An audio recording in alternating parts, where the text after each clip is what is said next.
Welcome to the third session on disinfection. Myself Vahiniyam of GEC Haveri.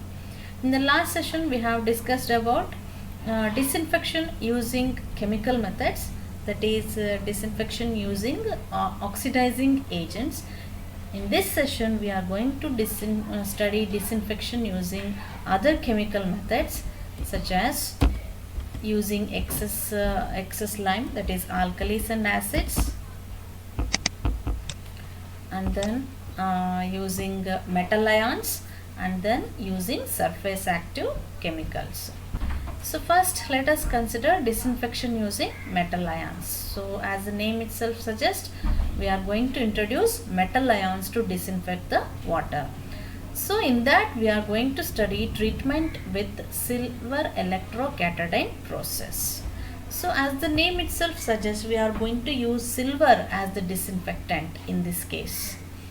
So the silver can be introduced in water either in the form of silver salt or by the usage of silver coated electrodes. If we are using this silver coated electrodes, then it is called as electrocatadine process. So it is as shown in the figure. So water is allowed in through this inlet, and it is circulated through the silver electrodes, coated electrodes, and the water is taken out in the outlet here.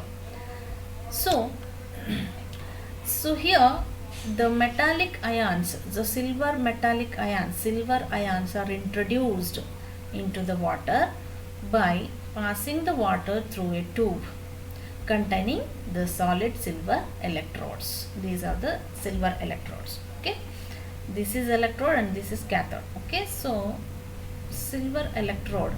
So the metal ions are introduced into the water as water passes through this tube.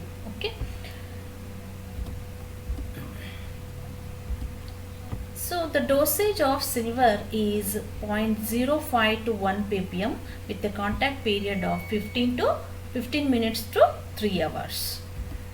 So silver ions, they have the strong germicidal action, hence it acts as a disinfectant. So what are the advantages of using silver electrocatadine process means? It does not impart any taste or odor to the water, and also it is not harmful on human body. It provides a safety against future contamination. The presence of silver ions will avoid the future contamination. And the disadvantages are, use of silver is very costly. As you all know, the silver is a costly metal, therefore this process becomes very costly. And it is not suitable for treating public water supplies. As silver is costly, so if you are going to use it for disinfecting public water supplies, it becomes further costlier. Therefore, it is not suitable for treating public water supplies. And some pre-treatment of water is required if disinfection using silver electrocatadine process is considered. So these are the advantages and disadvantages of silver electrocatadine process. So next is disinfection using alkalis and acids. In that we are going to learn about treatment with excess lime. So the most of the bacteria present in water cannot survive if the water is highly acidic or if it is highly alkaline. If the pH of water is below 3 or if the pH is above 9.5, then the bacteria cannot survive in such cases. Therefore, disinfection can be achieved either by the addition of acid or by the addition of alkalis to the water, so that we can bring the pH value to below 3 or above 9.5, so that the bacteria can be disinfected, bacteria can be removed. Therefore, normally lime is used as a softening agent, and if the same lime is used in excess quantity, it acts as a disinfectant.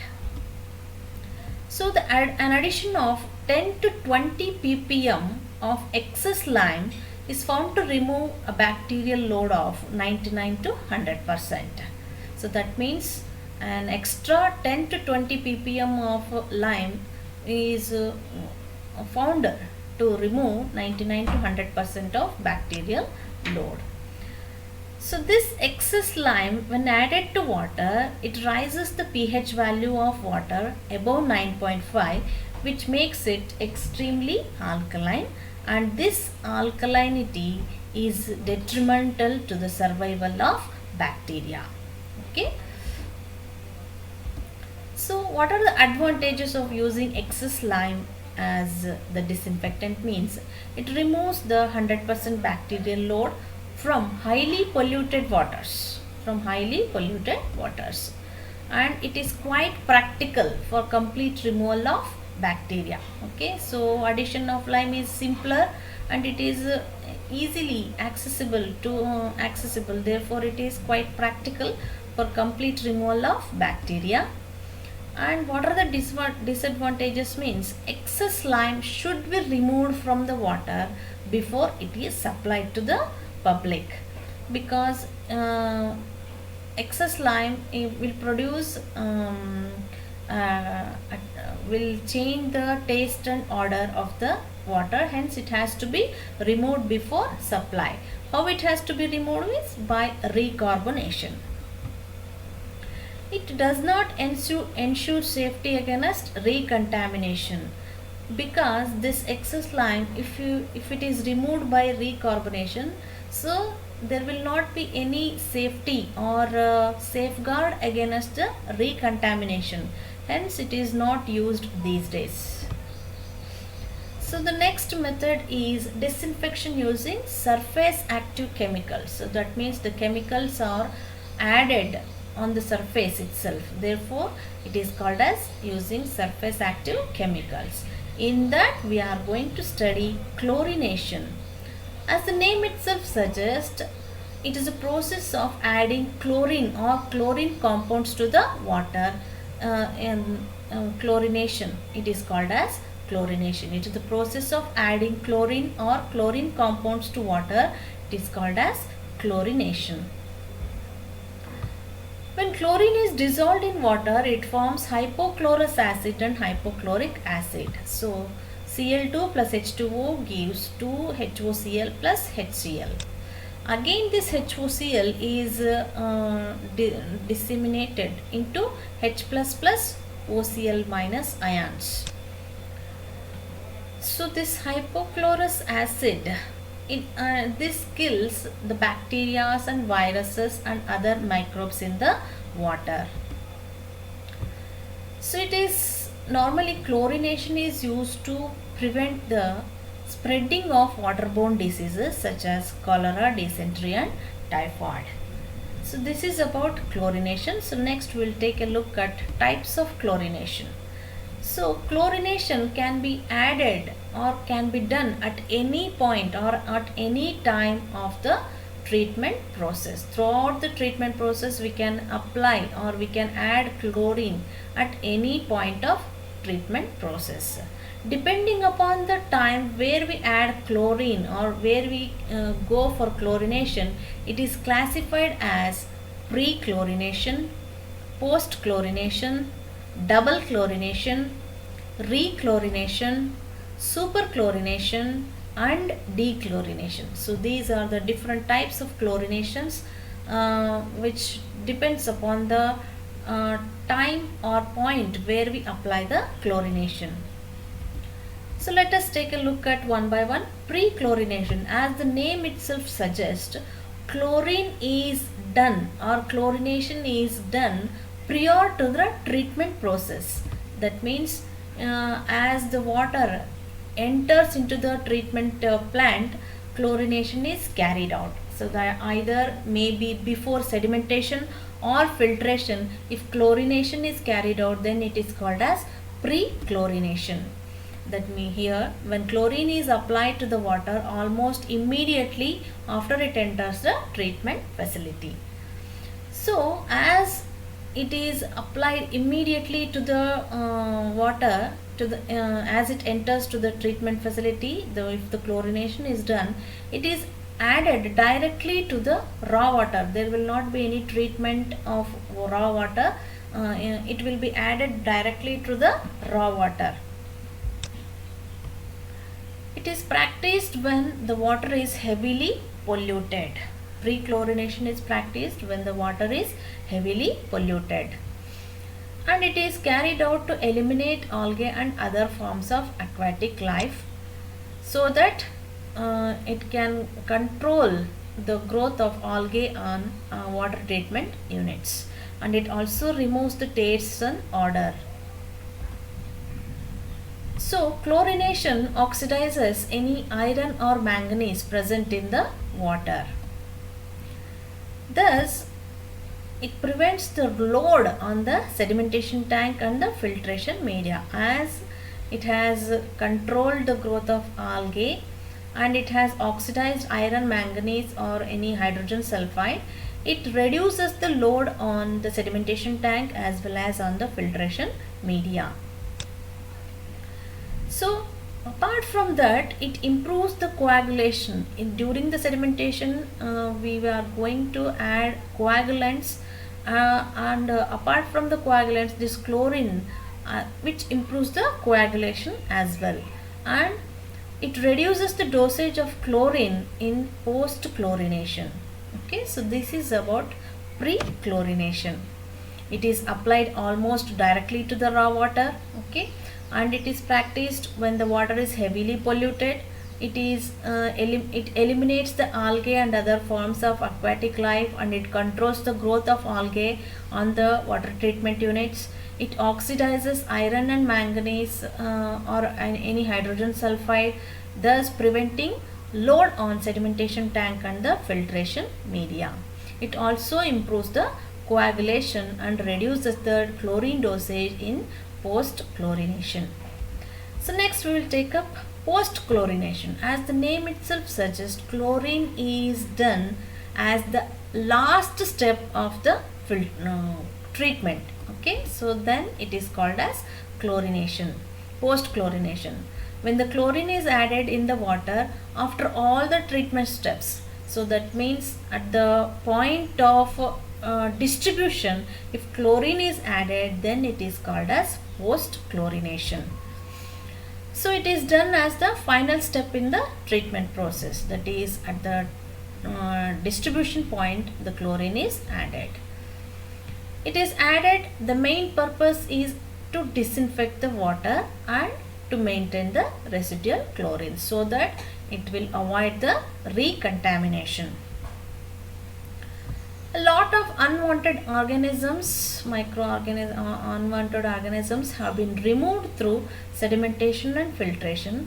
Okay, hence the dosage of chlorine in post chlorination is less. Okay, so therefore it is more economical rather than pre-chlorination. Okay, it is more economical because of lower concentration and less contact time.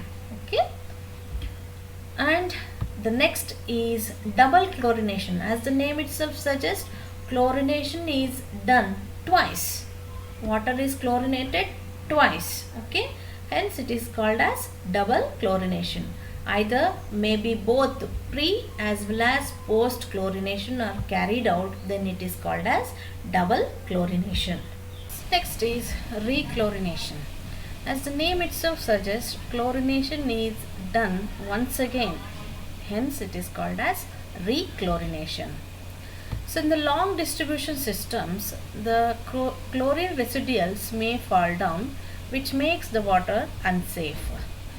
Hence, to support and maintain the residual chlorine, a process called rechlorination is done within the distribution systems. That is, in the long distribution systems, when the chlorine residuals fall, which makes the water unsafe. Hence, to maintain the chlorine residuals, chlorination is done once again in the distribution system. Hence, it is called as rechlorination. It is done to ensure proper chlorine residual levels in the distribution in the water supply. So, application of excess chlorine may lead to unpleasant smell to consumers at the points near to treatment points.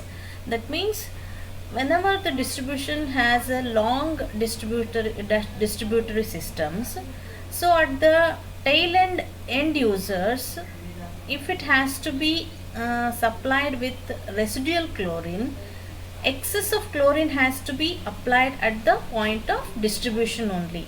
Hence, whenever we apply excess chlorine, okay, so which causes unpleasant smell, okay, so the consumers at the near points will experience unpleasant smell, whereas the end users will have the water without any smell. So therefore, to avoid this problem, to avoid this inconvenience to the consumers at the nearer points, chlorination is done after some in the midpoint of distributory system. Okay, in such cases, that is in such cases chlorine is applied again, that is rechlorinated at some intermediate points, in the generally at the service reservoirs or at the booster pumping stations, so that to ensure proper chlorine residuals to the end users. So that is rechlorination. Next is superchlorination. So superchlorination is administration of a dose considerably in excess of necessary for the adequate bacterial purification of water. Superchlorination is the usage of excess of chlorine which is necessary for adequate bacterial removal. Okay, that is called as superchlorination. About 10 to 15 milligram per liter is applied with a contact period of 10 to 30 minutes. So this superchlorination is carried out during the epidemic breakout circumstances. In those circumstances, superchlorination is carried out. So next is dechlorination. As the name itself suggests, chlorination is removed. Therefore, it is called as dechlorination.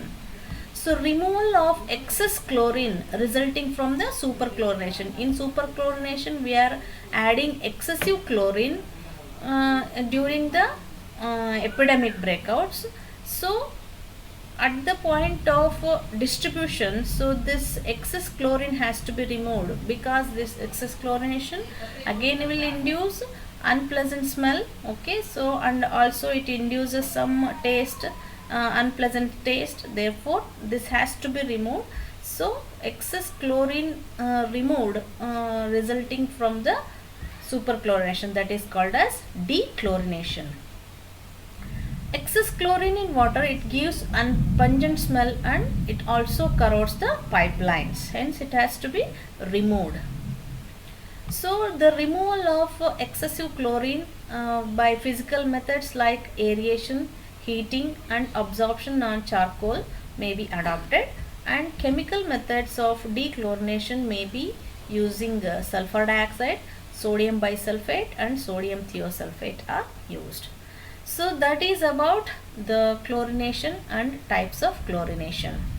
So in this session we have discussed about disinfection using metal ions, disinfection using alkalis and acids, and disinfection using surface chemicals. Okay, in that we have discussed about chlorination and types of chlorination. In the next session we will take out breakpoint chlorination, residual chlorine and chlorine demand along with some numerical problems. Okay, so that is for today's session.